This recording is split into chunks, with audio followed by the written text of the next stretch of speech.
Generar comunidad es hoy más fácil y más necesario que nunca. Es por eso que te damos la bienvenida a Comunidad C, una plataforma que es mucho más que un simple marketplace. Es el nuevo punto de conexión de las empresas chilenas. En Comunidad C encontrarás todo lo que necesitas para vender, comprar, relacionarte y aprender a conectarte de manera 100% digital con tus proveedores, clientes, distribuidores y consumidores. Comunidad C es comunidad, porque acá podrás conocer y estrechar lazos con todos los miembros de la plataforma, pudiendo así relacionarte con potenciales proveedores o compradores de todo el país, ampliando tus horizontes, colaborando y alcanzando mercados que antes parecían imposibles. Comunidad C es ventas, porque tendrás tu propia vitrina, donde podrás mostrar tu marca, información de tu empresa, así como todos tus productos y servicios. Podrás también hacer ofertas y licitaciones, y así aumentar tus ventas y reducir tus costos, llegando a más clientes y proveedores. Además, para acompañarte en todo el proceso de venta, Comunidad C es también un mall virtual, donde podrás tener desde botón de pago propio hasta facilidades de logística para la entrega de tus productos. Comunidad C es aprendizaje, ya que constantemente te estaremos entregando nuevo material y herramientas mediante talleres, seminarios y cursos para acompañarte en todo el proceso de transformación digital de manera simple y amigable para que puedas aprovechar al máximo las nuevas tecnologías. Por esto y mucho más, Comunidad C es la mejor opción para acompañarte en tu transformación digital.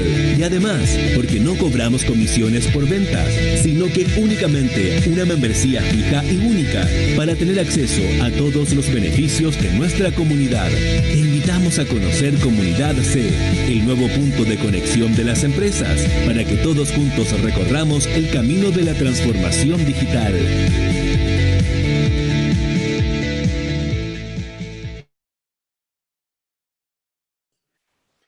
Hola, muy buenos días. Mi nombre es Daniel Montalva, soy el secretario general de la Cámara Nacional de Comercio, Servicio y Turismo de Chile. En nombre de la Asociación Gremial de Empresas de Administración y Externalización de Recursos Humanos y AGEST y de la CNC, le damos la bienvenida al seminario Perspectivas Económicas y COVID-19. En un contexto cargado por la incertidumbre económica, hemos tenido unas últimas 24 horas especialmente enfocadas en la economía, ya que algunos expertos y autoridades han señalado que el IMASEC de ayer fue un punto de inflexión para nuestra economía y que el mes de junio fue el periodo más negro y que ahora entraríamos en la reactivación. Esto genera muchas dudas, obviamente. ¿Habremos realmente cruzado el punto de inflexión? ¿La recuperación será rápida? Ya que algunos apuntan al último trimestre de este año para esta famosa y esperada recuperación, mientras que los otros lo atan al descubrimiento de la vacuna, que como también hemos visto en la última hora, hay algunos que dicen que ni siquiera podría llegar. Esto es un tema especialmente sensible para el comercio, los servicios y el turismo, uno de los sectores más golpeados, primero porque ya estamos viviendo una profunda reconversión, y luego vinieron los acontecimientos del estallido social para llegar a la situación actual de la pandemia. Si bien, como todos ustedes saben acá, y especialmente los que nos dedicamos al rubro del comercio, los servicios y el turismo, si bien las ayudas presentadas por la autoridad pueden ser una ayuda en una situación tan compleja, sabemos que son siempre paliativos, porque la única forma de salir adelante es principalmente que podamos volver a abrir nuestra cortina. Por eso, sin extenderme mucho más, y esperando que este seminario sea de mucha ayuda y que nos ayude a solucionar bastantes consultas y dudas que tenemos respecto de lo que nos depara el futuro, quiero dejar con usted al presidente de la Asociación Gremial de Empresas de Administración y Externalización de Recursos Humanos, Gonzalo Rivera. Adelante, Gonzalo. Gracias, Daniel. Buenos días a todos. Gracias por acompañarnos en este webinar. Yo les voy a dar mi visión desde el gremio de las empresas de recursos humanos. Nosotros hemos sentido una baja en la actividad en el último semestre, principalmente en los 2 últimos meses, producto del confinamiento y la cuarentena. Esta baja representó aproximadamente un 15% de nuestra actividad.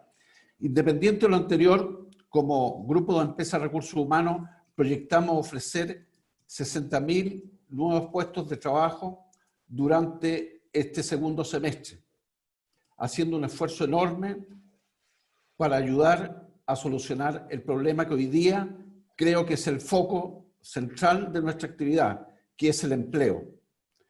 Basta recordar que antes del estallido social, la tasa de desempleo alcanzaba al 6,7%. En diciembre del 2019 llegó a 7%.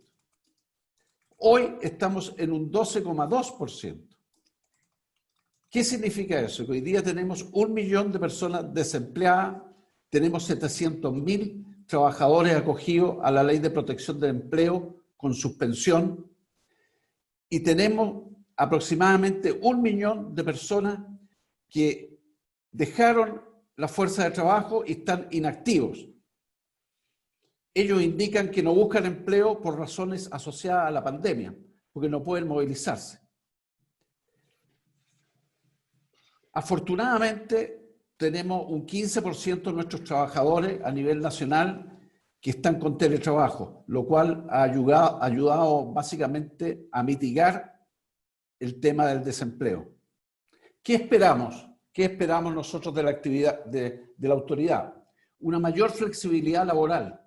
Esperamos un subsidio al empleo. ¿Y cómo nos estamos preparando para la normalidad? Que hoy día ya vemos que algunos centros comerciales están con autorización de iniciar sus actividades. Nos estamos preparando con la normativa que sacó el gobierno, el plan paso a paso, que deberíamos todos tenerlo en consideración, tanto en forma personal como a nivel de empresa, de manera de tener todos los protocolos de actuación en el lugar de trabajo. Sin más, Daniel, te paso el micrófono. Gracias. Muchas gracias, Gonzalo. Bueno, los invitamos a que nos hagan llegar sus preguntas a través del chat de Zoom, las que pueden enviar durante todo el seminario. Nuestra primera expositora es Carolina Grunwald. Carolina es economista de la Pontificia Universidad Católica de Chile, máster en Macroeconomic Policy and Financial Markets de la Graduate School of Economics de Barcelona. Comenzó su carrera en el área de estudios del Banco Central de Chile. Posteriormente trabajó en la Universidad del Desarrollo, donde actualmente es profesora de macroeconomía. Fue también economista senior del think tank Libertad y Desarrollo y actualmente se desempeña como economista jefe de Banchile. Carolina, toda tuya la pantalla.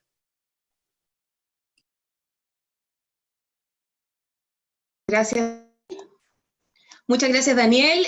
Quiero agradecer a la Cámara Nacional de Comercio por haberme invitado a este encuentro donde nosotros los economistas hemos venido siguiendo muy de cerca el sector comercio desde antes de octubre del año pasado, diría yo, con toda la automatización y todo el tema del comercio online. Y tenemos que recordar que el comercio representa casi el 10% del producto de Chile y emplea a muchas personas. ¿Ya? Entonces, por eso es importante para nosotros seguirle el pulso. Voy a abrir la presentación y voy a empezar sin más. Ahí está. Ahí está.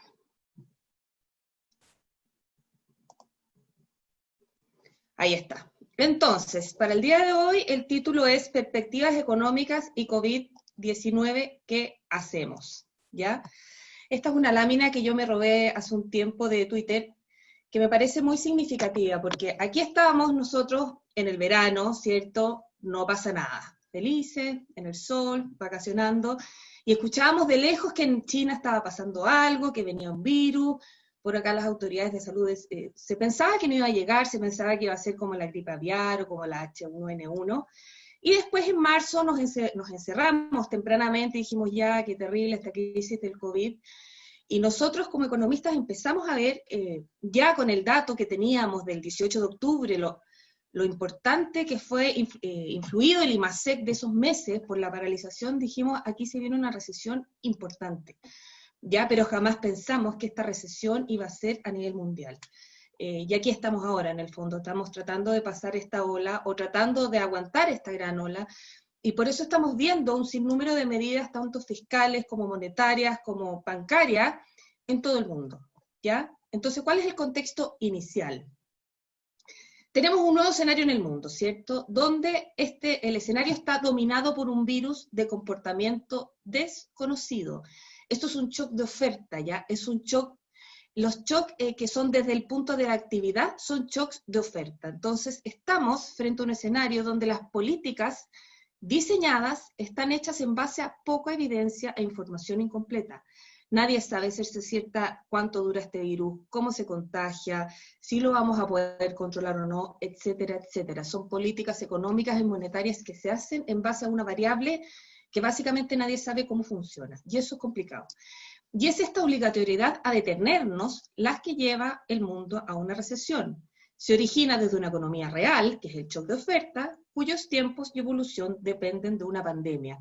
Aquí no tuvimos terremoto, aquí no tuvimos una crisis del mercado financiero, aquí no tuvimos ningún tipo de desastre concreto, por decirlo de una forma. Es que si tú sales a la calle te puedes enfermar y es un problema sanitario grave, finalmente de crisis o de colapso en el sistema sanitario de los países, ¿cierto?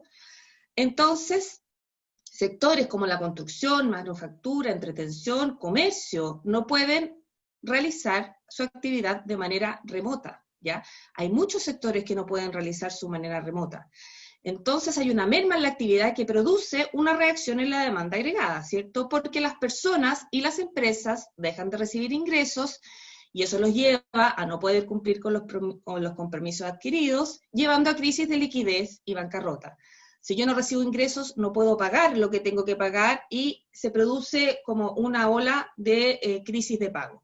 Y esto genera más pérdidas de empleo, más contracción de la demanda agregada y así. Eso es lo que ha venido pasando en el mundo aproximadamente desde marzo ya en la zona occidental. Y todo esto se hace sin un problema estructural. Aquí no hay problemas de largo plazo. Aquí no hay problemas de capacidad productiva todavía. Solo es un problema de detección de flujos. Eso se llama sudden stop. De repente, todos paramos y se paran todos los pagos en el mundo, digamos. Por esta razón es que hemos visto tantas medidas, tanto en Chile como a nivel mundial, que principalmente buscan inyectar liquidez al sistema, liquidez a las personas, liquidez a las empresas. ¿Por qué? Este es un shock temporal que podría terminar convirtiéndose en uno permanente, ¿ya? Al principio se pensaba en marzo, pensábamos que esto iban a ser 3 meses, y listo, pasaron los 3 meses, levantamos la cortina y seguimos viviendo igual que antes. Ahora que estamos en agosto, ya sabemos que esto no va a ser así.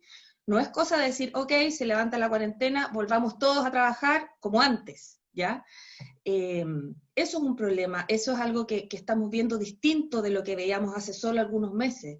Sabemos que hay sectores que no van a volver a poder operar como antes, que son los sectores que aglomeran a muchas personas. Estamos viendo que la apertura o este periodo de transición va a ser lento, muy lento. Ya las empresas, no sé si ustedes han podido dar una vuelta en el comercio, hay locales que están con aforo de 2 personas, de 3 personas, hay una serie de costos que se van a tener que cubrir, que el alcohol gel, que la sanitización, etcétera, etcétera. Por lo tanto, este shock que se veía como muy temporal al principio, ahora no está siendo tan temporal, pero es importante abrir. ¿Por qué? Porque mientras más tiempo pase y más tiempo estemos con las cortinas abajo, este shock se profundiza y podría convertirse en uno permanente. Podría contagiarse ese sector financiero, por lo tanto hay que empezar a abrir, hay que empezar a poder vivir con este virus de alguna manera, y bueno, la vacuna vendrá y si no viene igual hay que empezar a trabajar, digamos. En adelante, muy probablemente vamos a seguir viendo medidas que inyecten liquidez al sistema, pero como decía anteriormente, esto no se va a poder sostener por demasiado tiempo, no infinitamente. ¿Ya? ¿Qué está pasando localmente en Chile, digamos? Vemos que la parálisis del COVID-19 podría provocar la recesión más grande desde los años 80. Esta crisis sanitaria global además nos encontró en un momento golpeado por el 18 de octubre, más aún en el sector comercio, turismo y servicio. Las autoridades han respondido rápidamente con paquetes de medidas de modo de contener este paréntesis de corto plazo que se dijo en un principio porque eran 3 meses. Ya vemos que no es tan corto plazo. Es probable que estas medidas se sigan extendiendo a medida que se desarrolla la crisis. Vemos que vamos medida sobre medida, ahí las voy a detallar. El panorama de empleo, como decía Gonzalo, es muy preocupante y es muy negativo hacia adelante. Los ahorros pasados en términos fiscales nos han permitido disponer de fondos, pero estos fondos no son infinitos y hay riesgos, ¿ya? Tenemos ciegos en proyecciones en la actividad, ahí se las voy a explicar. Y últimamente hemos tenido algunas noticias como el 10% del retiro de las AFP, que por el lado del consumo va a ser un shock positivo de corto plazo. Tenemos el IMASEC recientemente publicado, que sí fue una sorpresa positiva, y estamos viendo los primeros atisbos de la reapertura. Estas son 3 noticias positivas que hemos tenido en los últimos días. Entonces, en concreto, ¿qué es lo que estamos viendo en Chile? Tenemos un difícil escenario económico, aún con algunas noticias positivas, con gran impacto en empleo. El IMASEC de junio fue de menos 12,4% y sorprendió al alza. Se esperaba un menos 15%, ¿ya? Pero igual, retroceder un 12,4% es una muy mala noticia. El retiro del 10% podría tener un impacto en la actividad. Tenemos un impacto importante en empleo y en el ingreso de hogares. Han aumentado las medidas fiscales y las medidas monetarias para hacer frente a la pandemia. Vamos a tener un deterioro en la posición fiscal, pero seguimos siendo atractivos. La recuperación no será pareja en todos los sectores y vemos riesgos. Todavía vemos riesgos hacia adelante, sobre todo por el lado político y por el lado de fiscal y por el lado, lógicamente, del control de la pandemia. Entonces, el IMASEC de junio, este cuadrito de la izquierda, tenemos que fue menos 12,4%. Es increíble que, entre comillas, nos alegremos por un IMASEC donde se ve un retroceso de 12,4%, que es un retroceso brutal. Ya, lo bueno que tiene este retroceso es que fue menor al esperado, se esperaba menos 15, y fue menor al de los 2 meses anteriores. ¿Ya? Lo que aquí a nosotros más nos llamó la atención es que si uno en el cuadro de la derecha ve la incidencia, ve de estos menos 12,4%, cuánto aportó la parte minera y cuánto aportó la parte no minera, tenemos que la parte no minera es bastante menos negativa que los 2 meses anteriores, ¿ya? Ahora bien, yo no me atrevería a hablar de que la economía tocó fondo y tampoco de reactivación. ¿Por qué? Nosotros estamos esperando que hacia julio el IMASEC todavía podría venir bastante negativo por 2 motivos. Uno, porque la región metropolitana estuvo cerrada prácticamente todo julio, y también tenemos dudas, no sabemos qué va a pasar con el IMASEC minero. Si ustedes ven estos cuadraditos azul oscuro, son los que han empujado levemente la actividad hacia arriba estos últimos meses, y recuerden que tuvimos problemas en las faenas de Codelco en el norte, por lo tanto no sabemos si por ahí podría venir alguna noticia negativa. Nosotros todavía esperamos un IMASEC negativo de 2 dígitos para julio, un segundo trimestre negativo, y recién creemos que hacia el último trimestre de este año podríamos ver algunas noticias positivas. ¿Ya? Otro shock transitorio de corto plazo es el retiro del 10% de los montos de la AFP, más allá del impacto fiscal que esto tiene, que es negativo. Nosotros estimamos 3 escenarios distintos, ¿cierto?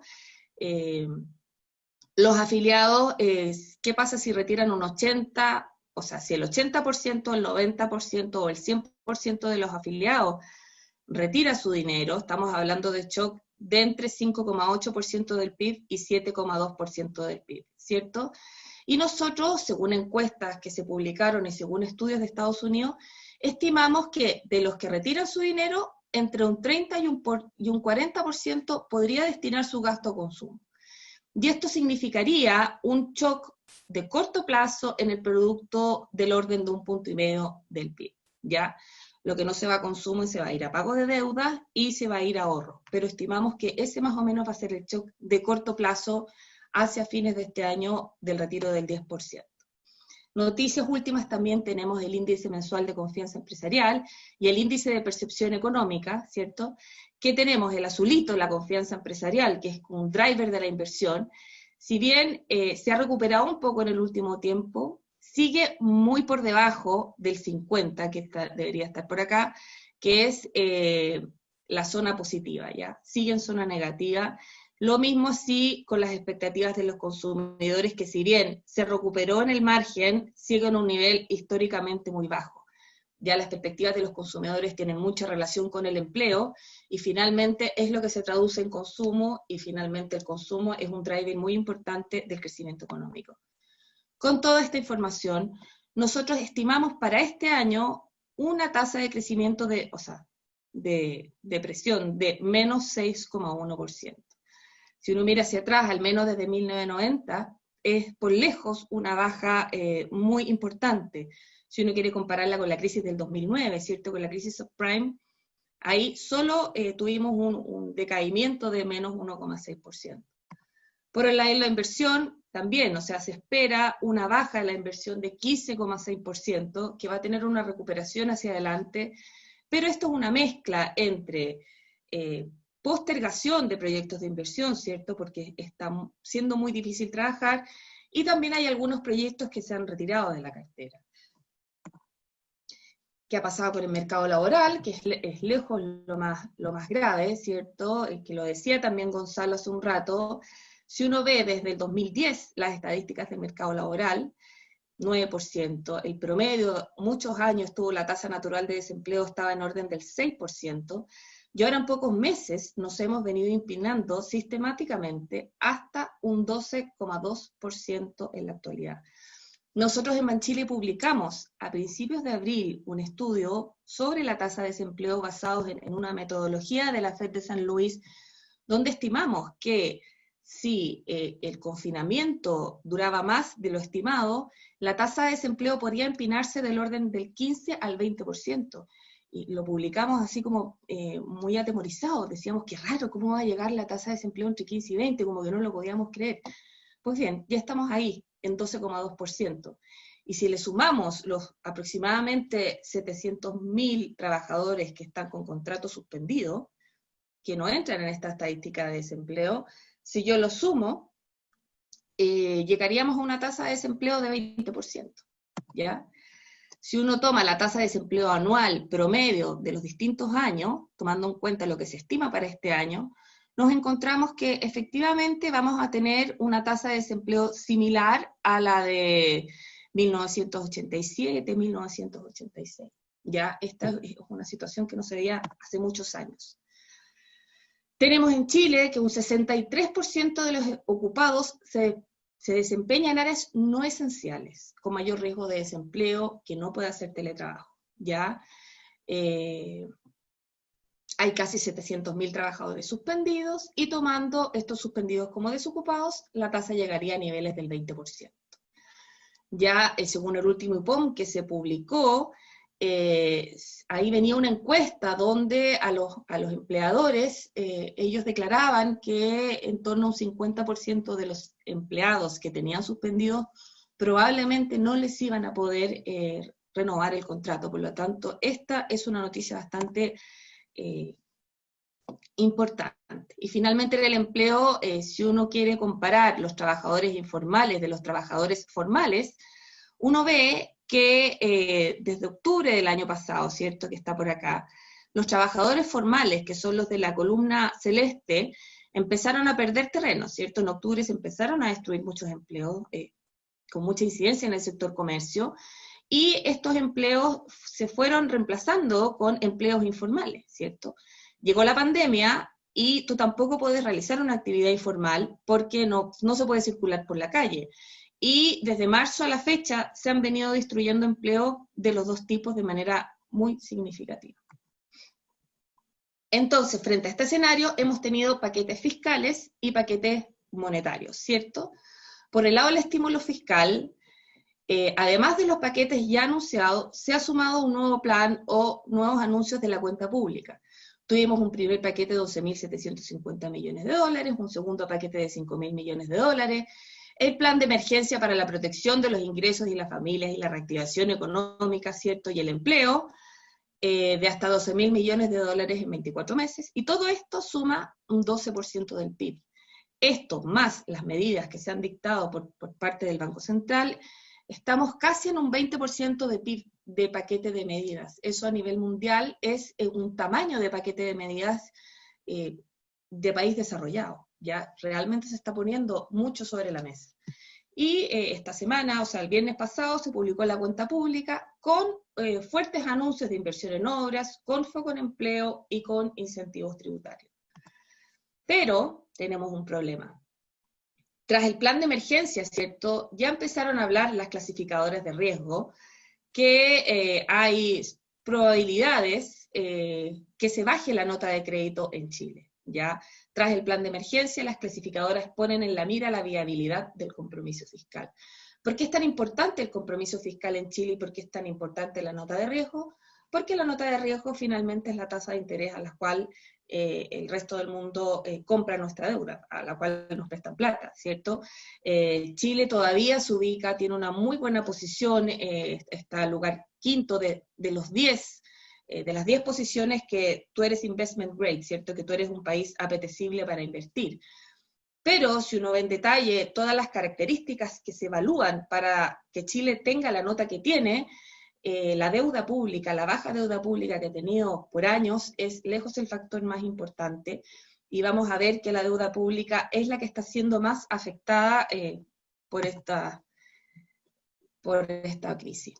Ya, Chile actualmente tiene los recursos para hacer frente a la crisis, eso hay que tenerlo claro, y la tiene porque hemos sido siempre muy, muy mateos, ¿ya? Pero acá hay un tema, la deuda bruta como porcentaje del PIB ha subido, solo hace 10 años estábamos en 9%, y el año pasado cerramos en 28%, y vamos a ver ahora que vamos a cerrar mucho más arriba, y se estima que esto siga y se estabilice en niveles casi del 40%. Esto es lo que preocupa, y esto es lo que podría llevar a una rebaja en nuestra nota de clasificación de riesgo.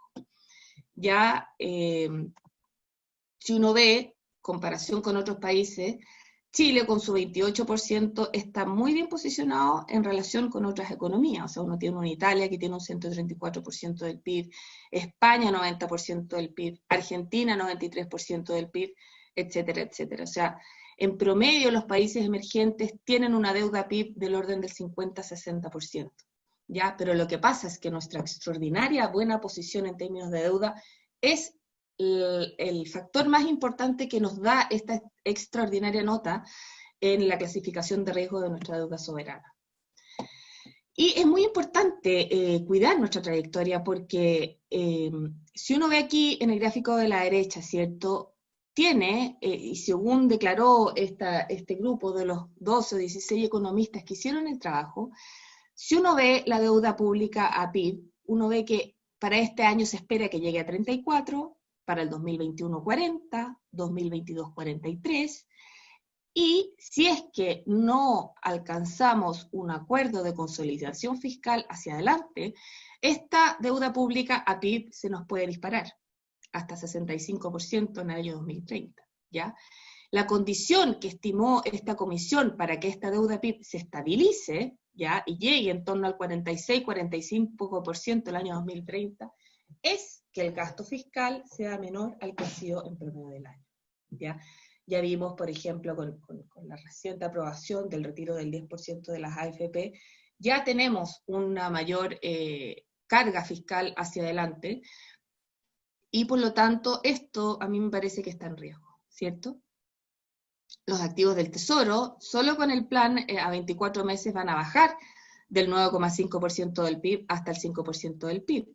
Tenemos además que hace solo 9 meses, en el informe de finanzas públicas que se publicó en octubre del año pasado, ya se estaba estimando por fin una deuda PIB que se iba a estabilizar en 29% al 2024. Ahora ya estamos en 19 puntos arriba. Esto es brutal, si la deuda PIB nunca había avanzado tan rápido. Y además hay que tener, ojo, que si el país se endeuda más, aun cuando las tasas de interés sean bajas, tenemos que el pago de intereses va a aumentar, ¿cierto? De un 0,9% del PIB al año pasado a 1,5 punto del PIB el año 2022. O sea, si el año 2022 crecemos 2%, 1,5% de ese crecimiento se va a ir a pagar intereses, ¿ya? Por lo tanto, hacia adelante el crecimiento económico sigue siendo muy importante. Por el lado del estímulo monetario, tenemos que el Banco Central continúa ampliando sus medidas de quantitative easing con medidas no convencionales, ¿cierto? La tasa de política monetaria está en sus mínimos técnicos de 0,5%, se han anunciado muchos programas, facilidad de financiamiento condicional al incremento de colocaciones, programa especial de compra de activos por 8.000 millones, proyecto para la compra de bonos de gobierno en el mercado secundario, esto es muy importante, esto todavía no es aprobado, pero el Banco Central, o sea, se envió un proyecto para modificar la ley orgánica constitucional donde se permita al Banco Central participar del mercado de bonos, del mercado secundario, bonos de gobierno, ¿cierto? Porque el Banco Central dice que el mercado de bonos del Banco Central ya está muy apretado, ya hay poca liquidez. Tenemos que la tasa de política monetaria se mantendrá en un mínimo técnico por mucho tiempo, y la semana pasada, el 31, luego de la aprobación del retiro del 10%, se lanzó un nuevo programa especial de compras de pagarés o certificados de depósito emitidos por empresas bancarias. O sea, vemos un Banco Central que está muy activo. Hasta hace pocos años la tarea que uno veía más era la tasa de inflación, ¿cierto? Ahora está tomando mucho más fuerza el mandato que tiene el Banco Central de garantizar, ¿cierto?, el sistema de pago que fluya correctamente, y el Banco Central ha dicho por todas partes que va a seguir muy activo en esa misión. ¿Qué tenemos en nuestras proyecciones? Tenemos una recuperación menos rápida que lo que estima el Banco Central de Chile en el último IPOM, y para este año estimamos una proyección de menos 6,1%. Hasta hace un mes atrás, esta proyección nosotros la teníamos con sesgo negativo, ¿ya? Pero ahora, con estas 3 noticias de las últimas semanas, creemos que le sacamos el sesgo negativo. Creemos que si ya no tenemos nuevas noticias, y si la reapertura se hace paso a paso de aquí hacia adelante, esta debería ser el frenazo de la economía, con un crecimiento de 5% para el próximo año, ¿cierto? El consumo bajaría, ¿cierto? Lo mismo la inversión, las exportaciones y las importaciones también se están viendo afectadas, pero han venido cediendo terreno a medida que se abre el comercio internacional. La tasa de desempleo en promedio del año estimamos que cerraría en torno al 11,5%, pero esta es una medida todavía en veremos, y la inflación cerraría a niveles del 2,2% este año. ¿Ya?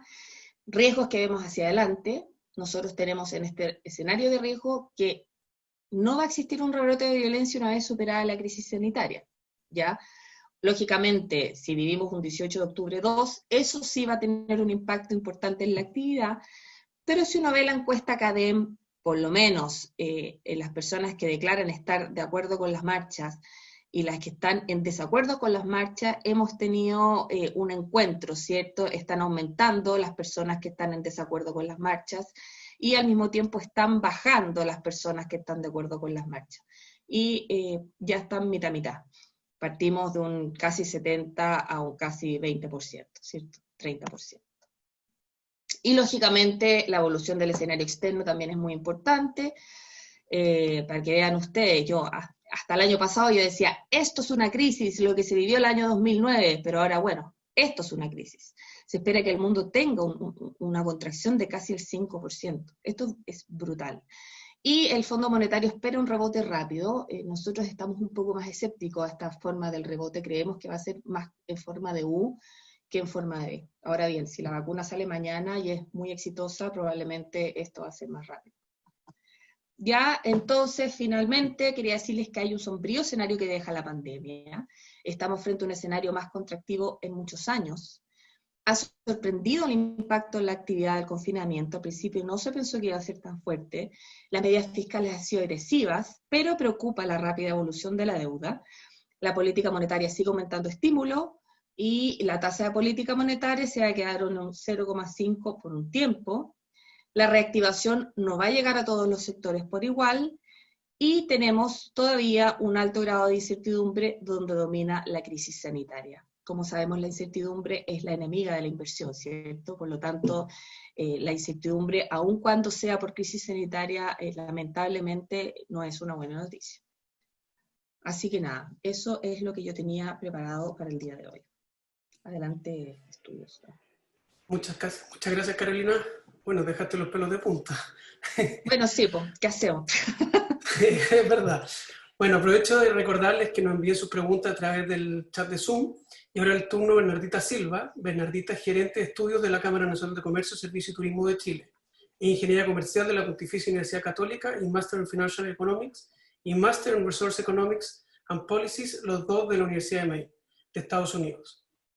El Departamento de Estudio y Asesoría Económica de la CNC es el área que se encarga de la recopilación, análisis, elaboración, vocería y y entrega información relevante para los sectores representados de comercio, servicios y turismo.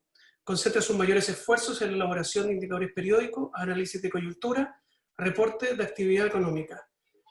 Bernie, todo tuyo el escenario, y no creo que tampoco nos tranquilicís como lo hizo Carolina. Adelante, Bernie. Gracias, Daniel. Agradezco esta invitación, agradezco a Gonzalo Dajés por haber puesto este seminario con la cámara. Y voy a compartir la pantalla.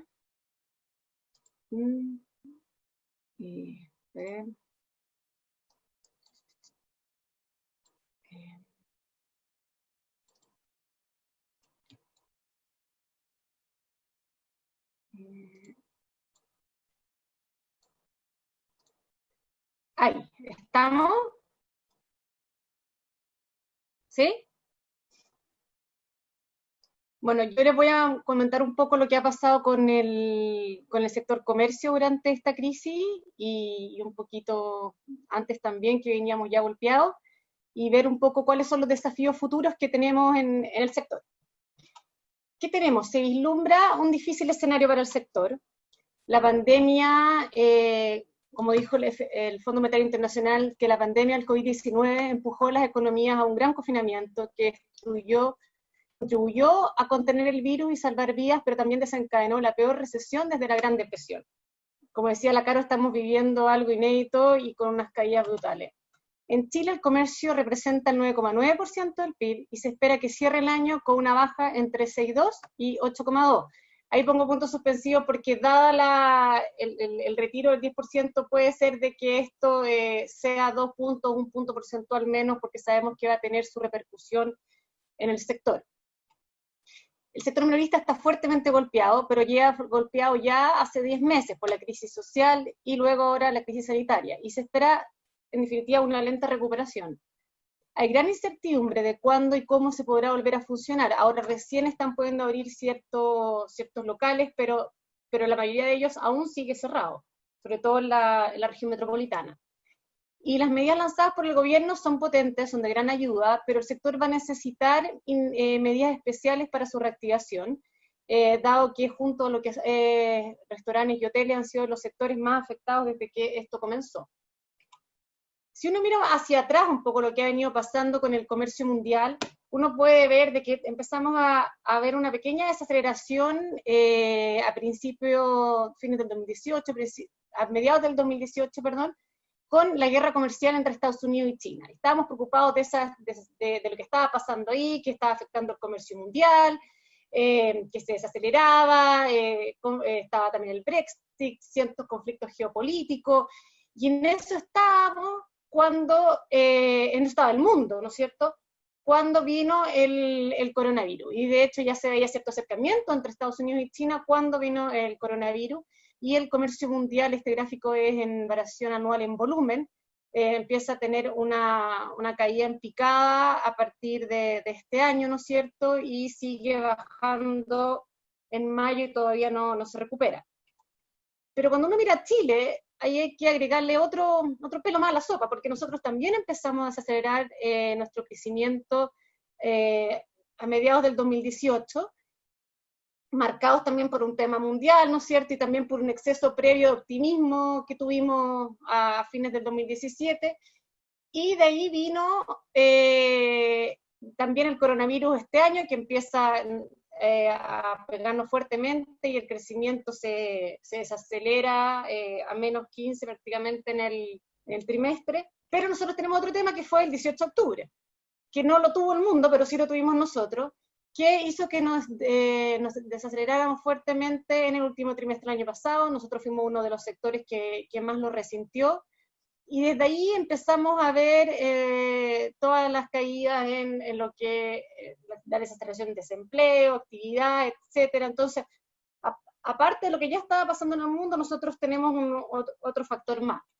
Y ahora estamos frente a una crisis única que está afectando todos los aspectos de la vida de las personas en todo el mundo. Por ejemplo, está afectando la seguridad, los recursos, la economía, salud y servicios de emergencia, y tiene un alcance global. Si uno piensa en otras crisis que han habido, nunca habíamos tenido una crisis que afectara todas estas variables. Por ejemplo, A ver, si pensáramos en la crisis subprime, ahí se afecta la economía, ¿no es cierto? Y tuvo un alcance global. Si pensamos en el terremoto del 2010, se afecta todo lo que fueron un poco los recursos, la salud y economía, pero nunca todo junto. Y ahora tenemos una crisis que está afectando todos los aspectos de la vida de las personas.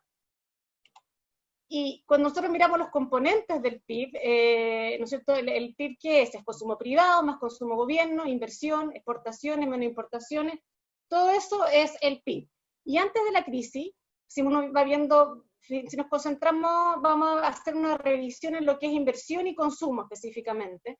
Si nos concentramos en la inversión antes de la crisis, venía recuperándose, ¿no es cierto?, tras haber caído 3 años de caída. El 2018 crecimos, la inversión creció un 4,8, el 2019 creció un 4,2, pero ahora este año se espera que caiga un 15,9, según las últimas expectativas del Banco Central. Cuando uno ve lo que estaba creciendo en la inversión en los últimos años, la formación bruta de capital fijo, que es la inversión total, que es la línea punteada, se empezaba a recuperar más bien por maquinaria y compra de maquinaria y equipo, más que por construcción y obras, que es la línea naranja que venía más debilitada, pero sí ya se estaba recuperando en los últimos trimestres, que eso es algo muy positivo.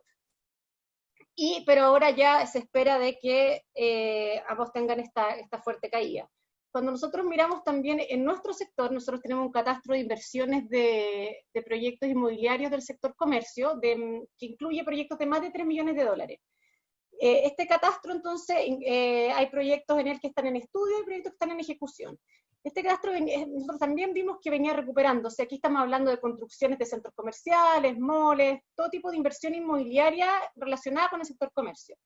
El catastro venía recuperándose desde finales del 2017 hasta la mitad de 2019, 2.800 millones de dólares, y luego el segundo semestre del año pasado vuelve a desacelerarse, y creemos que ahora, cuando estamos trabajando en el cierre del primer semestre de este año, iba a venir muy debilitado, principalmente porque esta línea naranja que vemos acá, que es la entrada de nuevos proyectos en cada periodo, vamos a ver de que sea prácticamente nula la entrada de nuevos proyectos durante este primer semestre. Claramente no se ve mucha inversión en el sector, dado lo que está viviendo. Y por otro lado, aquellos proyectos que estaban en estudio, quizás hay algunos que van a salir de carpeta y no se van a hacer. Este tema de estar en estudio y en ejecución, hemos visto también un cambio, una menor materialización de los proyectos.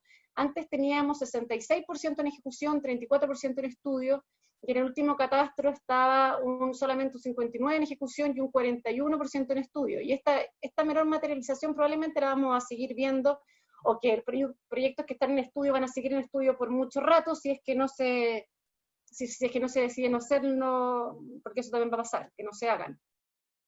En cuanto al consumo privado, también hemos visto una fuerte caída tras la crisis social.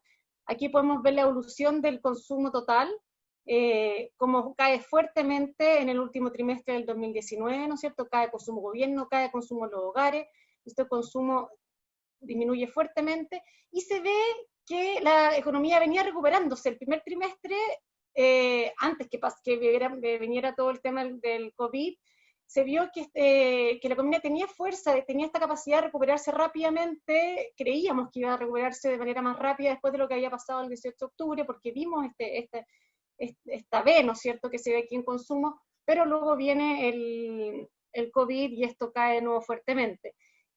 Cuando uno mira cuál era en el consumo los bienes que venían liderando un poco, vemos que los años 2017 y 2018 fueron los bienes durables, todo el boom de los automóviles, ¿no es cierto?, que es la línea azul, pero que decae fuertemente el 2019. Después vemos que los bienes no durables, los bienes durables es automóviles, tecnología, eso se le llama los bienes durables, y los no durables, alimentos, etcétera, venían con un crecimiento más parejo y también se debilita mucho en el primer trimestre de este año. Y lo que venía liderando el consumo durante el 2018 y 2019 era el consumo de servicios. Nosotros también llevamos un indicador de lo que son las importaciones del retail, que nos muestra un poco cómo creen los distintos actores del sector que viene la actividad, porque claramente que si ellos vislumbran un fuerte crecimiento futuro de las compras en el sector, van a aumentar sus importaciones, y si no, ¿no es cierto?, estas decaen.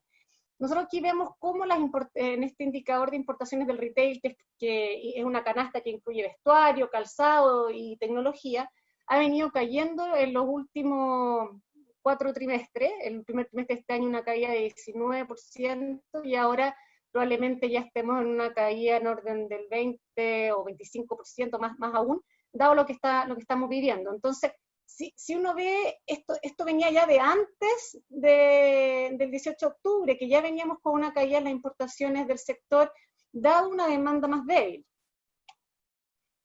Aquí cuando uno mira el sector comercio que mide el INE, se ve de que veníamos durante el 2018, durante el 2019, con crecimientos que no sé, algunos meses venían más altos, otros meses más bajos, pero que el 18 de octubre ahí golpea fuertemente al comercio con una caída 9,5 en octubre, y después ya viene el coronavirus, donde se cae prácticamente un 25% en abril, mayo, y con una leve recuperación, bueno, recuperación entre comillas, porque igual se cae un 15,9%, pero se ve hay un quiebre en junio.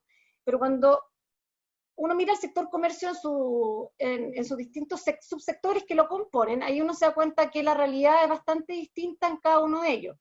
Porque por un lado tenemos el sector automotriz, que es la línea verde, y si uno mira el 2018, el sector automotriz venía muy positivo, creciendo a tasas históricas, y el 18 de octubre y lo que ha sido ahora la pandemia ha hecho que el sector automotriz tenga caídas también muy profundas, y también caídas nunca antes vistas en el indicador.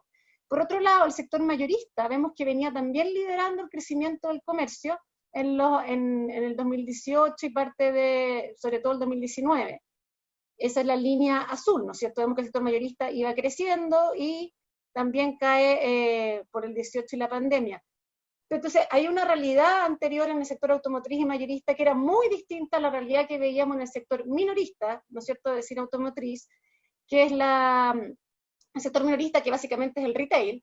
Vemos que el sector minorista, si uno mira acá, a partir de mediados del 2018, la barrita roja venía muy debilitada. Entonces, el sector retail venía debilitándose desde mediados del 2018, ahora ya con la crisis sanitaria que estamos viviendo ahora, las caídas son históricas, y previamente golpeado por el 18 de octubre. Entonces el retail venía enfrentando una realidad muy distinta al sector mayorista y automotriz.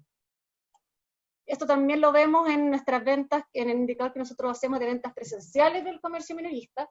Vemos que aquí se evidencia de manera más gráfica cómo a partir de la segunda mitad del 2018 empiezan a caer las ventas del retail, y aquí tenemos el segundo trimestre de este año una caída histórica de 50,2%. Estas es un indicador de ventas presenciales, entonces lógicamente las ventas presenciales han sido las más afectadas porque la mayoría de los actores no pueden operar. Entonces, si uno mira qué era lo que estaba pasando antes del estallido social, porque ya veíamos que venía debilitándose nuestro sector, habían ciertas variables transitorias y otras permanentes que estaban afectando al sector del retail. Por un lado, las transitorias, vemos que habían altas expectativas versus realidad. Cuando fue el cambio de gobierno, las expectativas estuvieron muy elevadas, y después empezaron a atenuarse. La caída en la visita argentina afectó mucho al sector. Los argentinos tuvieron un boom en el 2015, 2016, 2017, llegaron a representar el 50% de las compras de extranjeros en Chile, aportando mucho al sector minorista, al retail. Por lo mismo se acumularon altos niveles de inventario pensando en que esto iba a seguir lo de los argentinos, pero pasó que fue bastante drástica la caída. Cuando empezaron los problemas en Argentina, automáticamente los argentinos dejaron de venir. También hubo una debilidad y una incertidumbre internacional que empezó a debilitar el crecimiento. A mediados del 2018, como vimos, la guerra comercial, conflicto geopolítico, Brexit, etc. Hubo una mayor incertidumbre también nacional. También, si uno ve el mercado laboral, empieza a debilitarse a mediados del 2018 en adelante, junto con la masa salarial. Esas son variables más transitorias. Y después uno ve lo que pasa, variables más permanentes que vivió nuestro sector. Y los hogares empezaron a acumular mayor deuda, hubieron cambios tecnológicos que también incidieron en el sector, el e-commerce nacional, el e-commerce transfronterizo. La gente empezó a comprar no solamente, de hecho, en portales nacionales, sino que los portales internacionales han tenido un fuerte crecimiento en el consumo nacional. El aumento del comercio informal también ha sido un tema nacional e internacional. Las plataformas también lo vamos a ver, ha dado espacio para que aumente también la informalidad.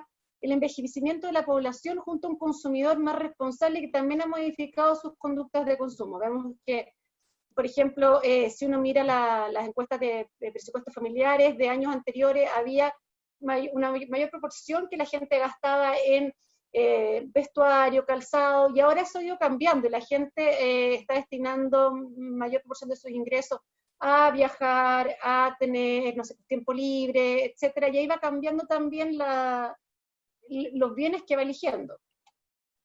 Eso, teníamos esa realidad donde ya estaba el sector debilitado, y llegó el 18 de octubre. Y ahí vimos una jornada negra para el sector, para el comercio esto fue desastroso, hubieron muchos daños materiales, de ventas, de cierres de locales, despidos, etcétera. Y luego viene el coronavirus este año, ¿no es cierto? Entonces vemos dos golpes fuertes, como decíamos. El 18 de octubre es un tema que no lo tuvo el mundo, pero si nosotros, ya esto se agrega el COVID-19. Nosotros hicimos una encuesta en junio, donde vimos que el 60%, aquí contestaron cerca de 500 empresas, y el 60% estaba operando bajo el 30% de su capacidad, el 50% había reducido personal, habían fuertes bajas en las ventas, y se esperaba también una lenta recuperación cuando preguntamos. Aquí vemos que los sectores más afectados en sus ventas son hoteles y restaurantes. Básicamente se sabe que han sido los sectores que han tenido el mayor efecto, porque prácticamente no pueden abrir, y lo que es restaurantes o comida rápida, si bien están con el tema del delivery, no alcanza es decir, puede ayudar un poco, pero está lejos de ayudar al sector en sus cifras.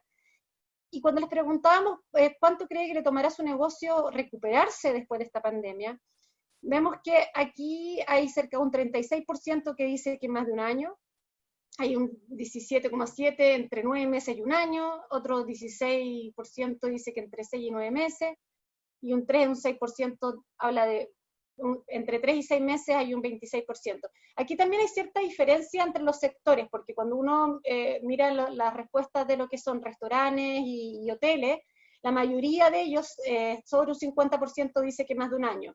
Y en el sector servicios se encuentra una mayoría que habla entre 3 y 6 meses. Entonces también esto muestra de que las realidades de los distintos sectores son bastante distintas, y refuerza lo que hemos estado diciendo de que los sectores van a tener que necesitar ayudas específicas a aquellos sectores que tienen una realidad mucho más difícil que otros. El índice de ventas presenciales que nosotros hacemos en la Cámara refleja fuertes caídas, sobre todo en los bienes que no son de primera necesidad. Aquí vemos las caídas del índice en marzo, abril, mayo, junio. El tema no cede en estos últimos meses, con un 50,7% de caída en las ventas presenciales de junio. Y cuando uno ve en el primer trimestre las distintas categorías que nosotros medimos, claro, claramente estas son caídas muy fuertes porque son ventas presenciales. Vestuario, una caída de 88%, calzado 89%, eléctrico 65% de caída, y así cada uno. Y lo que menos cae es la línea tradicional de supermercados, porque ellos pueden abrir, entonces la caída es significativamente menor a las otras categorías. Entonces, ¿qué pasa si incluimos el mundo online? Porque sabemos de que las caídas de presenciales son muy fuertes, pero si incluimos el mundo online, las caídas siguen siendo bastante fuertes. Nosotros empezamos a elaborar, a raíz de la pandemia, un termómetro semanal de ventas del retail, que incluye el comercio online. Y esto muestra que hoy la situación es muy compleja en el sector minorista. Aquí estas son las caídas semanales, siempre comparándonos con la misma semana del año anterior, ¿no es cierto? Entonces la línea verde muestra la caída total, y la línea naranja nos muestra la caída sin supermercado.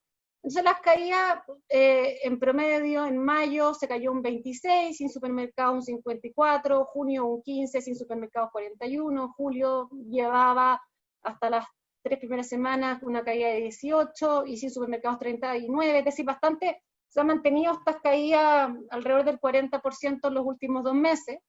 Y lo otro que llama la atención es cuando uno ve las tiendas especializadas versus las no especializadas.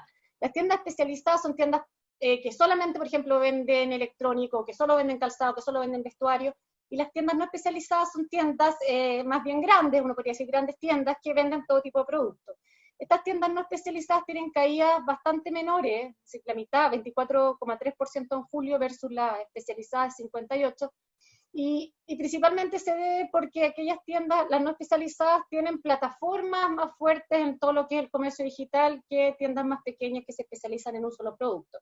Y eso ha hecho que las tiendas, las grandes tiendas, las tiendas no especializadas tengan caídas menores, pero igual siguen siendo caídas muy fuertes, un 24%. Y lo otro que también llama la atención es cuando hemos diferenciado aquellos que tienen comercio online con los que no tienen, y claramente los que no tienen comercio online tienen caídas cerca de un 63% versus los que sí tienen, donde la caída es cerca de un 20%. Entonces ahí también hay un mundo digital importante que está creando un cambio hacia ese canal que vamos a hablar un poco después.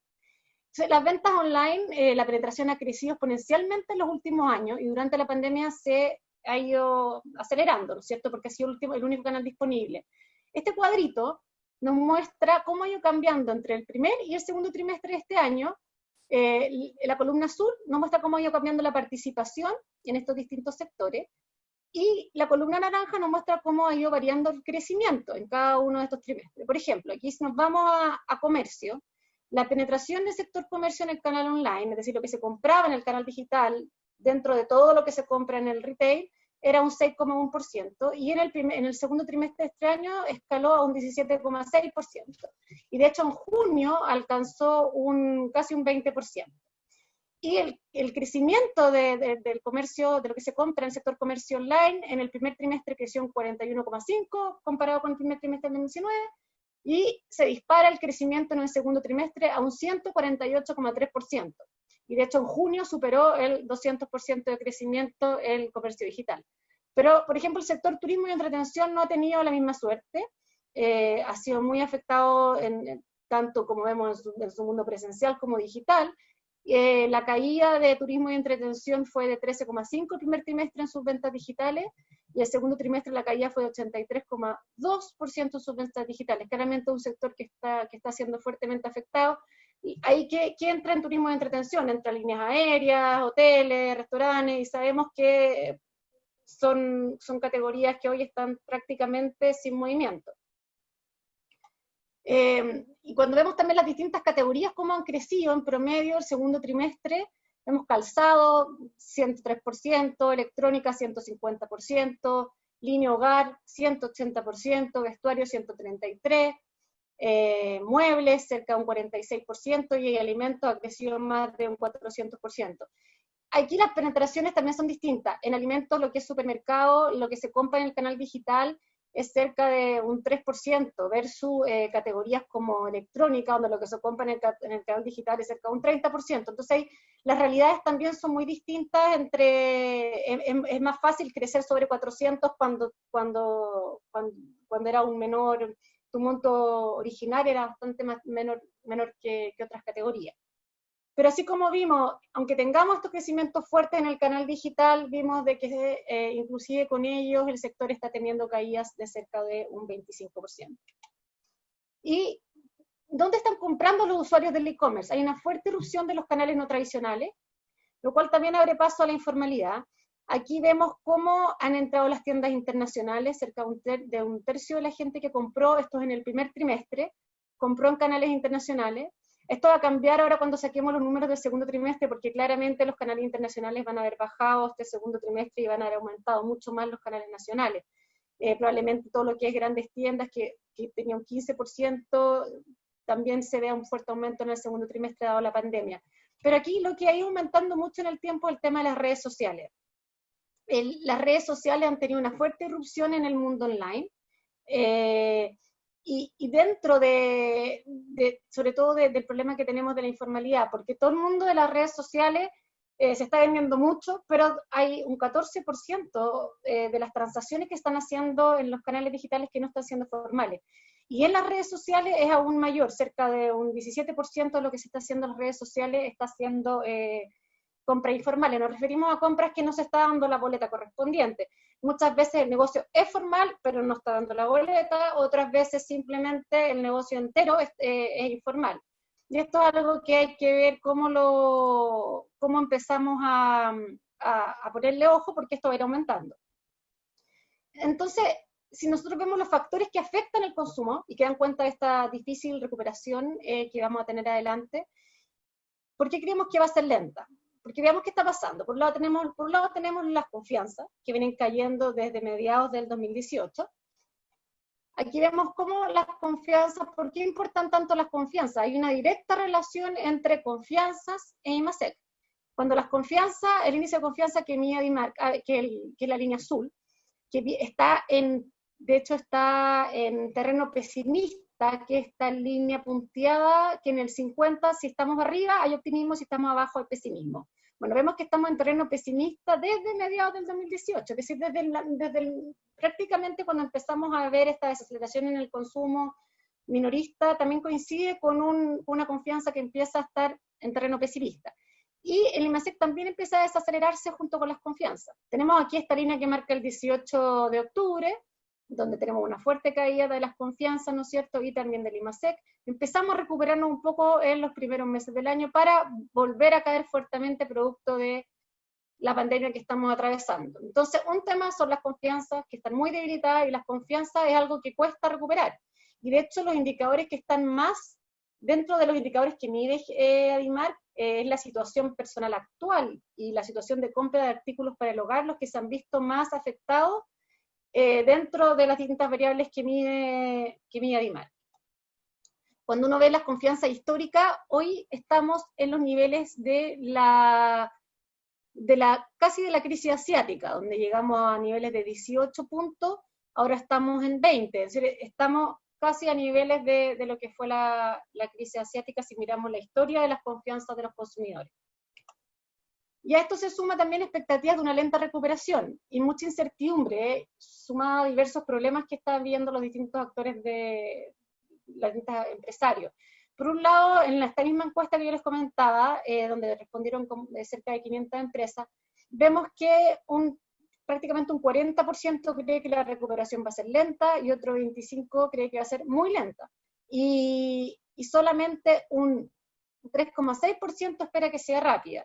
Por otro lado, cuando les preguntamos por cuáles son las mayores inquietudes que ellos ven, qué era lo que más les preocupaba, aquí están los temas que más preocupan: es la incertidumbre sobre el tiempo que durará la pandemia, la continuidad del estallido social tras la pandemia, el aumento del desempleo y el alto nivel de endeudamiento que va a tener mi empresa o mi negocio tras la pandemia. Esos son los principales temas que preocupan a las empresas y que afectan, ¿no es cierto?, la recuperación futura, y que por lo mismo creemos que esta va a ser bastante lenta en nuestro sector. Después vemos el empleo, segundo factor que se relaciona directamente con nuestro sector. El empleo viene debilitándose desde mediados del 2018, hay más de 2 millones de empleos perdidos en un año, según la encuesta longitudinal de la Católica. Hay sobre 700.000 solicitudes de ley de protección del empleo, y por otro lado, el comercio ha perdido 419.870 ocupados en el último año, al compararnos con el igual trimestre móvil del año anterior, y el comercio concentra el 23% de las solicitudes que han salido. Ahora, cuando uno mira la pérdida de empleo en el comercio, cerca de 185.000, casi 190.000 de ellos son empleos formales lo que se ha perdido, y el resto son empleos informales. Claramente los empleos informales son empleos más precarios y más fácil de desaparecer, como decía Carolina, durante la pandemia, porque la informalidad, no poder salir a la calle. Entonces, primero vemos que el cuenta propia, los informales han sido los que han perdido mayor cantidad de empleo, pero igualmente hemos perdido también un número considerable de empleos formales. Vemos un fuerte aumento en la tasa de desempleo del estallido. Vemos aquí que el desempleo alcanzó un 12,2%, pero al hablar de la fuerza de trabajo potencial, es decir, al incluir personas que en su mayoría no están buscando empleo, pero estarían dispuestos a trabajar, ahí la tasa de desempleo alcanza ya un 29%. Por otro lado, vemos que la masa salarial, que se relaciona directamente con el poder adquisitivo de las personas, la masa salarial depende de cómo va creciendo las remuneraciones y cómo va creciendo el empleo. Entonces, ambas variables conjuntas hacen la masa salarial. Y vemos cómo la masa salarial cae fuertemente a partir de marzo. Tuvimos una caída de 16,6% en mayo en la de los ocupados y de 10,4% en los asalariados.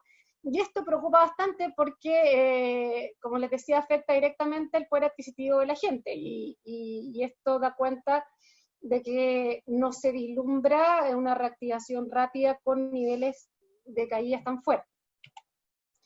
Y por último, el tercer factor que afecta directamente también el consumo es la deuda, y esta viene escalando desde el 2015, y hoy hay una mayor presión de deuda tanto a las familias como a las empresas. Aquí vemos cómo la deuda de los hogares como porcentaje de su ingreso ha venido escalando y ha llegado a un máximo histórico de 75,4%. También vemos que el Banco Central en el segundo semestre, en su informe de estabilidad financiera, muestra que un 24,4% de los deudores bancarios tiene un nivel de endeudamiento que sobrepasa 6 veces su ingreso mensual. Por otro lado, esto ya veníamos viendo desde antes, un tema de deuda. Cuando uno compara las últimas, las encuestas de presupuesto familiar, las últimas dos, vemos que los quintiles más bajos, el gasto sobre el ingreso promedio de la familia ha ido aumentando. En el 2013 gastaban un 43% más que su ingreso, en el 2017 un 66% más que su ingreso, y el segundo quintil pasó de un 12 a un 22, es decir, los quintiles más bajos pasaron desde el 2013 al 2017, aumentó considerablemente el gasto sobre el ingreso promedio familiar.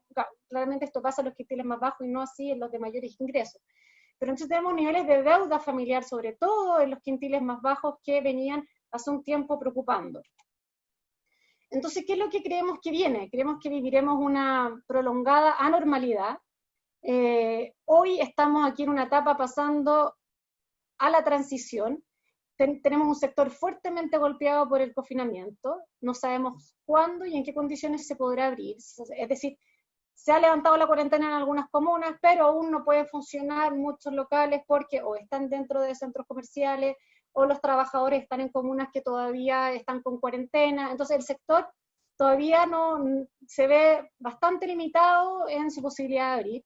No todos van a salir adelante y surge la importancia del canal digital. Esto va a tener un fuerte efecto en los modelos de negocio que vienen en el futuro, ante esta nueva realidad, ¿no es cierto? Vemos también consumidores que han ido cambiando, que han cambiado sus estándares,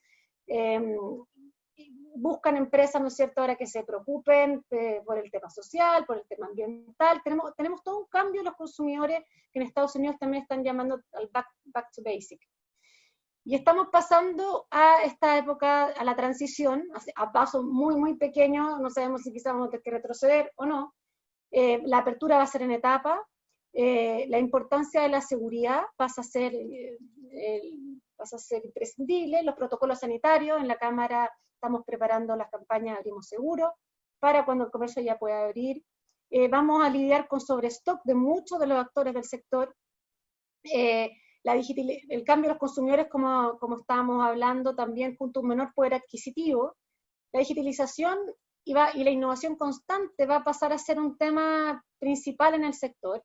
Aquí la modernización de los procesos, la rapidez, la agilidad, ese va a ser el que va a ganar. Es decir, ya antiguamente el retail más grande era el que ganaba, no, ahora va a ser el más rápido. El más rápido va a ser el que salga adelante. Vamos a tener también nuevos medios de pago, y también vemos un tema importante en todo lo que es la reconversión laboral. Para los próximos 5 años, en un estudio que hicimos con la Fundación Chile, se proyecta que el 63% de las competencias rutinarias podrían ser reemplazadas por tecnologías físicas y digitales, y el 37% de las competencias de carácter no rutinario podrían ser complementadas con dichas tecnologías. Entonces somos un sector donde la reconversión laboral y la automatización va a ser fuerte, y dado lo que está sucediendo hoy con la pandemia, esto también se va a agilizar más. Y luego vamos a pasar a una etapa de consolidación, pero que no sabemos cuándo va a ser, porque mientras no haya una vacuna, no vamos a tener un retorno 100% seguro. Entonces podemos estar un buen tiempo en este periodo de transición. Pero sí podemos ver de que quizás vamos a tener una sociedad más colaborativa, una sociedad que busque el bien común. Vamos a tener empresas que yo creo van a empezar a aprender a colaborar, a trabajar en conjunto, quizás para adelantarse y estar más preparados ante futuras crisis, y ir de a poco, ¿no es cierto?, haciendo un cambio en esta sociedad de empresas que buscaban más quizás la individualidad a una sociedad más colaborativa. Y como decía, no sabemos cuánto tiempo vamos a estar en esta prolongada normalidad. Nosotros como sector estamos esperando poder abrir, necesitamos poder abrir, porque en la medida que no se pueda abrir va a ser cada vez más difícil la reactivación. Como decía Carolina, vamos a pasar no queremos que esto pase a ser una crisis permanente, pero si muchos meses más en esta situación va a hacer que el golpe en el sector sea muy fuerte. Vamos a necesitar, y hemos estado pidiendo y hablando con autoridades, medidas especiales para nuestro sector, todo lo que es comercio y sector turismo, porque claramente nuestra realidad es muy distinta a otros sectores. Hay sectores que ya están pudiendo operar, pero nosotros al atender público estamos mucho más restringidos a poder abrir, y esto tiene que tomarse en cuenta para todas las medidas de reactivación en las que estamos trabajando. Y eso, espero que pronto ya podamos todos tener seminarios en vivo y podernos ver, y que se acabe pronto la anormalidad. Muchas gracias.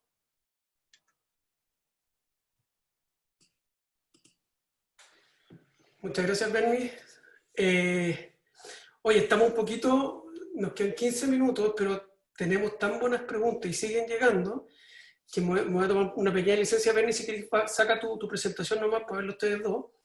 Ya tenemos hasta el momento como 10 preguntas, que yo traté de juntarlas en 2 grupos, y yo creo que nos vamos a alargar un poquito, pero nos voy a tener que aprovechar de la expositora. Primero, Caro, si queréis partimos contigo, que tenemos varias preguntas que van en la misma línea. Primero, Claudio pregunta cómo se proyectan las tasas de interés de largo plazo y la inflación en los próximos 3 años. Si queréis te los digo todos un poquito juntos. Ya. Hacemos la línea completa porque hay 2 que vienen muy relacionadas. Después Andrés Hoffman, que también la escribió Ani un poco después, dice: el clima político es un factor muy relevante. Muchas elecciones y el tema constitucional en muy malas circunstancias. Esto puede abrir escenarios muy distintos, y un ejercicio en base a este escenario, no solo el tema de conflicto, sino también el tema plebiscito. Y también Lucy te pregunta directamente a ti: dado que en Chile, además de la crisis del COVID-19, tuvimos una crisis social, ¿cuál es el rol del comercio en temas sociales para ayudar a que no vuelva a colapsar como lo que vivimos el 18 de octubre? Facilita la última. Dale, Caro. Y después pasamos a la... Por el lado de las tasas de interés de largo plazo, estas tasas de interés van a la baja en todo el mundo, ¿cierto? Dependiendo de qué significa a largo plazo, pero si uno va a la tasa de política monetaria misma, que en el fondo es la base de todas las tasas de interés, ya sabemos que esta va a estar en 0,5% por mucho tiempo. Ahora bien, ¿cómo se van construyendo las tasas para convertirse en una tasa de un crédito hipotecario, en una tasa de una tarjeta de crédito, o en una tasa de los distintos productos financieros? Ahí se van sumando ciertos factores de riesgo. Las tasas van a estar bajas, sí, pero, por ejemplo, si nos baja la nota de clasificación de riesgo, estas tasas van a subir. Lo mismo se ha experimentado en los hipotecarios, ¿cierto? Veníamos desde agosto del año pasado con unas tasas inusualmente bajas, ¿cierto? Habían muchas reprogramaciones de crédito, y de repente con la crisis del octubre, estas tasas empezaron a subir un poco, siguen siendo bajas y siguen siendo muy, muy positivas o muy convenientes, pero sin duda, más allá de lo que haga el Banco Central de Chile, que, como digo, ya declaró que va a tener las tasas bajas por mucho tiempo, hay un factor riesgo, tanto riesgo país como riesgo de la deuda soberana, que podrían empujar estas tasas un poquitito más hacia arriba. Por el lado de la inflación, este año se estima que básicamente por un efecto de holguras de capacidad en el mercado, es decir, hay poco trabajo, hay poco sueldo, eso significa que no hay mucho espacio para subir precios. Se espera que este año la inflación cierre en torno a un 2%. Ahora, hacia adelante, y en la medida que la actividad se retome, ¿cierto?, y empecemos a funcionar, yo esperaría que de aquí a 3 años la inflación o las expectativas que tenemos nosotros es que estén en torno al 3%, que es el trabajo que hace el Banco Central para que así se mantenga, digamos. Por el lado del clima político, si hay ejercicios, no, yo por lo menos no he hecho ejercicios. ¿Por qué? Porque es muy difícil traspasar el tema de cuánto te influye un plebiscito en la actividad. Lo que uno sí puede hacer es decir que el escenario económico tiene un sesgo al alza o a la baja por el ruido que se produce por el lado político. Es decir, lo que te afecta a la inversión es la incertidumbre. Si nosotros pudiéramos saber hoy día cuál es el resultado del plebiscito y cómo se va a conducir, eso es, más allá del resultado, eso sería positivo para la inversión, porque tú tienes en cierta medida reglas claras de qué es lo que va a pasar. Lo que mata a la inversión es no saber qué va a pasar. Por lo tanto, por eso es muy difícil establecer un ejercicio numérico al respecto. No sé si me explico, pero lógicamente, mientras más desorden, va a haber menos producto y va a haber un efecto negativo tanto al crecimiento como al tema del riesgo país. Recordemos que para evaluar el riesgo país también hay un ítem que es político, pero no es la decisión política, sino que es el orden político. Eso es muy importante, pero al menos yo no tengo ejercicios específicos que me pongan los distintos escenarios. Como digo, solo abro escenarios de riesgo y yo sé que mi escenario va con sesgo a la baja o con sesgo al alza por estos motivos, porque nadie sabe a ciencia cierta cuánto pega. La última pregunta respecto del rol del comercio en términos sociales, bueno, eso es una pregunta bien de opinión personal. O sea, para mí el rol del comercio en términos sociales, lo mejor que puede hacer el comercio es hacer bien su trabajo. O sea, si yo te vendo no tengo idea, agua de manantial, que sea agua de manantial, que cuando vaya alguien a atenderse o a comprar algo, que sea bien atendido, que hayan buenas respuestas. Eso para mí, o sea, el comercio eso es lo que puede hacer. El comercio también cumple un rol muy importante en términos de empleo. No olvidemos que la mejor política social del mundo es que todos tengamos empleo. Entonces yo creo que el comercio por el lado del empleo sí cumple con un rol social muy importante. Además de tener que hacer muy bien su trabajo, pero eso aplica a todos los sectores. Todos tenemos que hacer muy bien nuestro trabajo. Eso yo creo que es el mejor rol del comercio en estos días, ¿no? Súper. Eso. Perfecto, Carolina, muchas gracias. A ver, ahora tenemos 5 preguntas más que son para la Beni porque son más en base a su presentación. Algunas son preguntas metodológicas y otras de fondo. A ver, la primera de Oslina Abdullah, también te la voy a leer todas, Beni, y después las puedes comentar todo. Primero quiere saber a qué canales de venta se refieren en las ventas de retail. ¿El canal tradicional, groceries, grandes tiendas de retail, etcétera? Entonces, si podéis detallar un poquito más de eso. Después William Phillips pregunta cuánto será el efecto del e-commerce y del delivery en la venta de supermercado, al menos en Santiago. Tú ya lo dijiste un poquito en tu presentación, pero si quieres volver un poquito a ese tema. Después, en el caso de Andrés, dice que siempre se refiere al sector hotelero, restaurante y turismo como los más golpeados. Sin embargo, me parece que dejan de lado centros deportivos, gimnasios, centros de estética, peluquería, que no pueden hacer delivery ni teletrabajo. Entonces, ¿cómo visualiza las perspectivas para ellos? Bueno, lo mismo dice Ani, y después Ani también, no, es un poco Ani, déjame ver si que tenía una más en este mismo sentido. Bueno, después Ani pasa por el tema de qué pasa con los hoteles de cadena internacional. ¿Es posible por este mismo riesgo de la hotelería que puedan las grandes cadenas salir del país? Y segundo, yo creo que un poquito ya lo contestó Carolina, porque la segunda pregunta de Dani era respecto al plebiscito y la confianza en los consumidores. Entonces, más que nada, veamos el tema de las cadenas de restaurantes, o sea, de hoteles y restaurantes que pueden salir del país, lo que puede pasar con los centros como gimnasios, etcétera. Y finalmente tenemos, espera, déjame ver la de Mauricio. E-commerce. Claro, y Mauricio dice, mira, que en torno al 75% de la deuda, pero él pregunta si se puede hacer un desglose.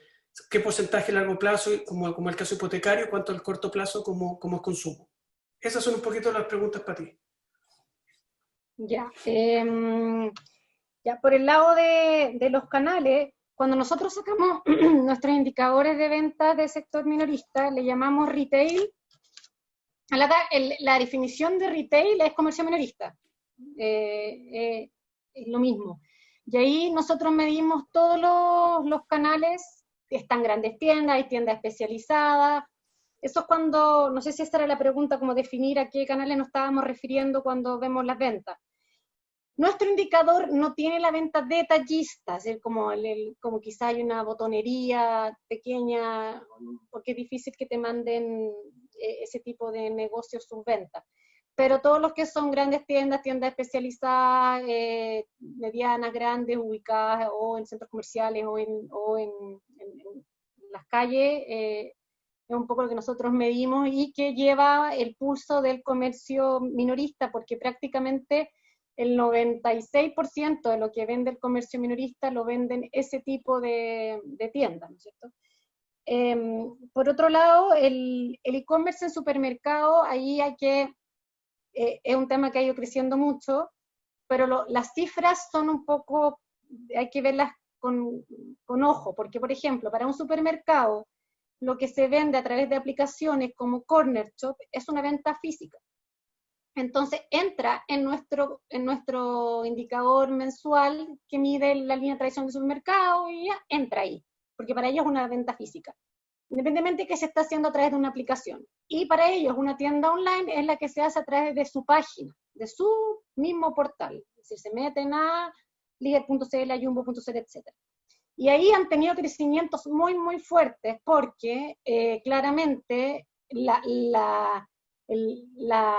monto que ellos vendían a través de sus propias páginas era mínimo, era mínimo antes de la pandemia. Por eso hemos visto que en los canales online de los supermercados hemos visto crecimientos de 400, 300%, porque era muy, muy menor.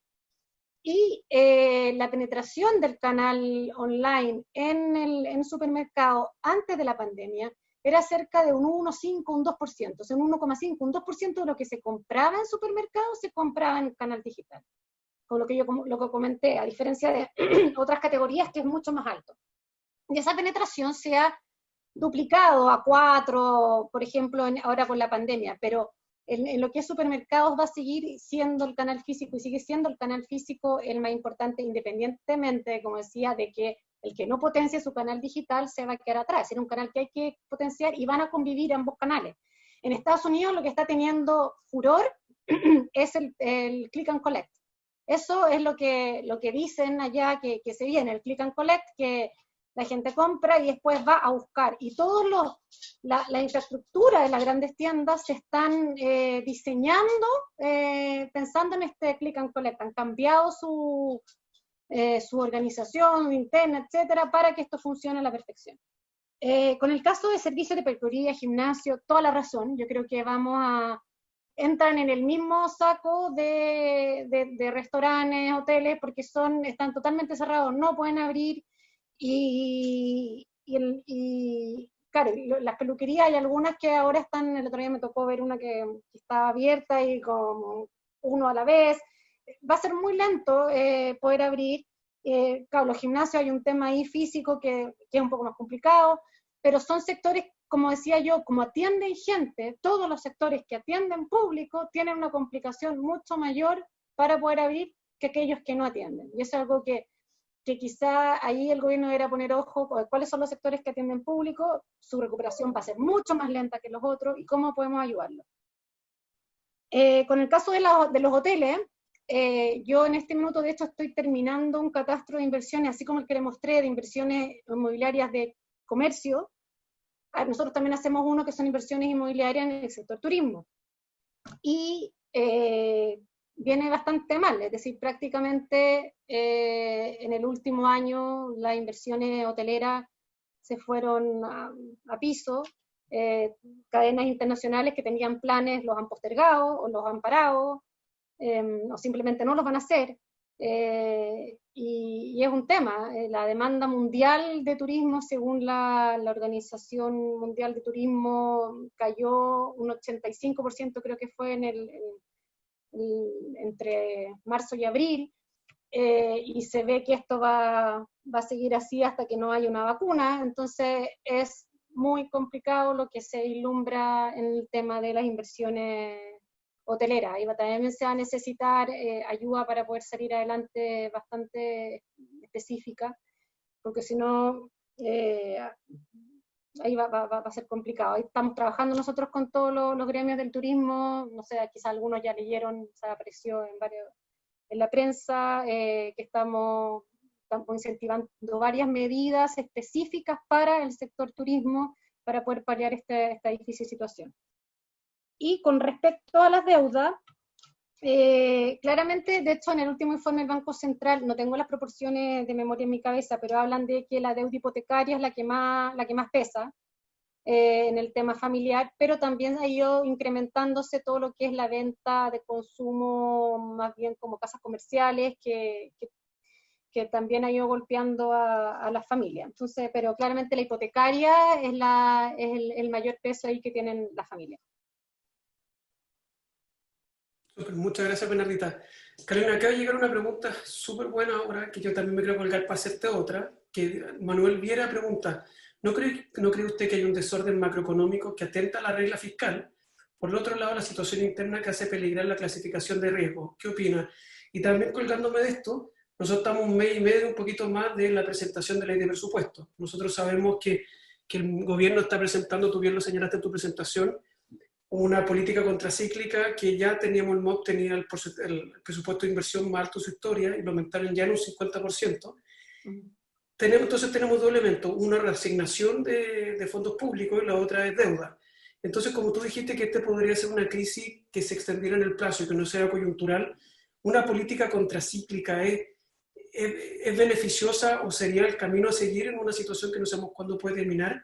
¿Y qué tan sostenible es la reasignación de recursos en el largo plazo? Nosotros vamos, para mantener este presupuesto tan alto de obras públicas, por ejemplo, vamos a tener que salir a buscar cada vez más deuda con objeto para volver a recuperar la inversión en los planes comunes del gobierno.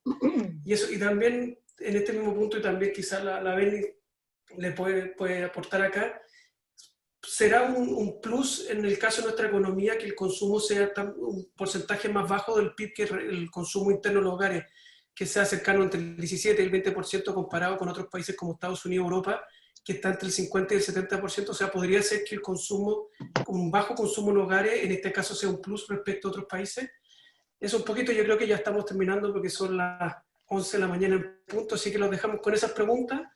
Y eso, Caro, ¿querés partir tú? Dale. Mira, respecto del desorden macroeconómico, yo no creo que en Chile haya un desorden macroeconómico, sino todo lo contrario. O sea, en Chile tenemos una inflación controlada, bajas tasas de interés, un sistema bancario que funciona, liquidez en el mercado financiero que funciona. Yo no creo que el tema de la clasificación de riesgo va por un asunto de desorden macroeconómico, porque nosotros tenemos un orden macroeconómico. Yo creo que el tema de la clasificación de riesgo va por el importante y rápido incremento de la deuda fiscal. Ahora bien, recordemos que en una escala de clasificación de riesgo hay 10 puestos donde tu país sigue siendo investment grade, ¿cierto? En muchas organizaciones solo invierten en papeles investment grade, y después vienen los high yield, que son las inversiones de menos calidad o más riesgosos. Nosotros estamos en el punto 5, todavía nos quedan 5 para bajar. O sea, yo estoy hablando de un aumento del riesgo, pero vamos a seguir siendo un país bastante atractivo, ¿ya? ¿Qué significa eso? Significa que los intereses de nuestra deuda van a ser más altos y vamos a tener que gastar por conceptos de interés más. Y a usted el crédito hipotecario le va a salir más caro, y a usted la tarjeta de crédito le va a salir más cara, etcétera, etcétera, etcétera.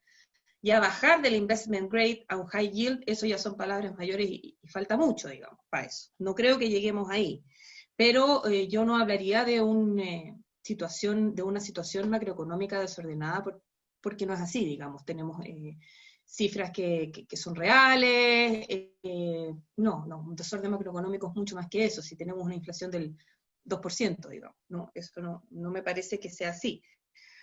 Por el lado del presupuesto fiscal, que empieza ahora la ley de presupuesto, recordemos que por primera vez se va a hacer un presupuesto en base cero, eso es lo que ha anunciado la autoridad. ¿Y qué significa eso? Que en el fondo año a año lo que se hacía antes es que se tomaba el presupuesto ministerial del año anterior, y a eso tú le decías aumento un X% o bajo un X%. La idea de hacer un presupuesto base cero es partir de un nivel mucho más limpio, ¿cierto? Y como bien decía Daniel, se van a hacer bastantes reasignaciones. Por ejemplo, que es lo que explicaba este año el director de presupuesto, decía que en todos estos meses que no se ha podido abrir hospitalariamente en sectores, no se han hecho ni operaciones, ni exámenes médicos, nada que no sea COVID, ahí hay una bolsa de plata que se va a tener que reasignar, ¿cierto? Lógicamente siempre está el tema de la reevaluación de proyectos mal evaluados, que es muy difícil eliminar, y ahora quizás que con el presupuesto base cero se puede hacer. Ahora bien, de este anuncio que se hizo para la cuenta pública, efectivamente hay un plan de inversiones públicas muy significativo, que son 34.000 millones de dólares en 2 años, con 4.500 millones de dólares de inversión adicional. Yo entendería que solo eso tiene que ser como reasignado.